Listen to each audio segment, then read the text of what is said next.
So what does it take to be an effective CMO in today's marketplace? And the answer is a superhero. Years ago, marketers were seen as the people in the company who did the advertising. And that is changing, continues to change. So the dilemma is that there isn't a consistent way of understanding what marketing should do, and CEOs are often unrealistic about what they want. They want somebody who's masterful at the science side of it and somebody who's magical on the creative side. And where do you get this balance between the two? We polled 160 CMOs, current CMOs, and the vast majority look for a balance in their team collectively, and that's what they expect the next generation of CMOs to be, is a balance between both being creative and analytic. They have to have the ability to understand and be the advocate for the customer or the consumer, if it's a consumer business, inside the company. Bring in data, information, but really understand and connect with whoever is buying your products or not buying your products, understand why, translate that information to the rest of the organization. In smaller companies, you're on the front line and you're doing strategy and execution together. And there is much more emphasis on the execution part. You've got to choose 2, maybe 3 things you can realistically get done in a year.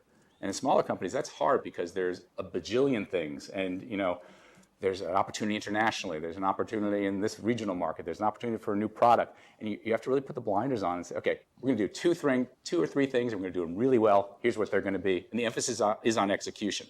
I think at any level and in any organization, you are disproportionately judged by your first impression. And that first impression is about 100 days. In order to be effective, you've got to figure out how to work effectively and collaboratively.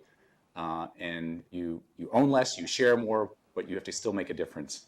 CEOs hate it when we have candidates who ask, the first thing they ask is about the size of the budget, or they get into marketing speak. And the CEOs, if they don't come up from the marketing ranks, their eyes kind of glaze over and say, I don't want somebody with marketing speak in here. I want somebody who's going to think like a business partner to me and the rest of the C-suite team.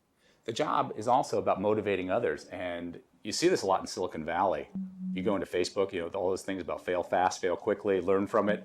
I think that's having a really positive impact on companies in general, but certainly on the marketing function, where people want to try new things. And marketers these days can get feedback really quickly on what works and what doesn't. It's your job to test that stuff and try new things and open source to get there. Big ideas trump the analytics by themselves. And what I mean by that is I think the analytics and data have to provide insight to the creative and the big ideas to make sure you're talking to the right people and you're on target. But it's the big ideas that will get people excited. One of the quotes the other night was, I've never seen an algorithm that makes the hair stand up on the back of my neck.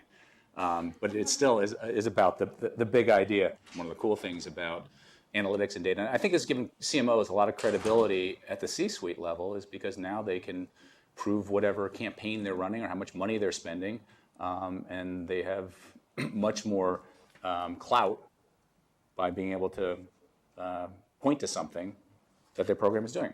Every great CMO will identify 1 or 2 people on their team as a successor, and that's part of what makes them successful. And hiring, you always hear about people need to hire people better than themselves.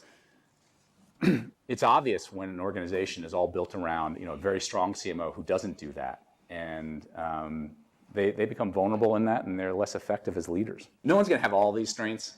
I mean, you simply don't. And I think it's important that you recognize where you excel, and you have to kind of do that early on.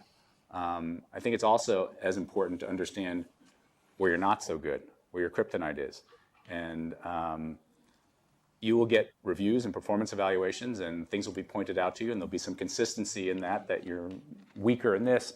And my advice is learn and understand what that is, and at some point, don't try to fix it anymore. Don't even address it. Find people who do that really well and lead to get that done.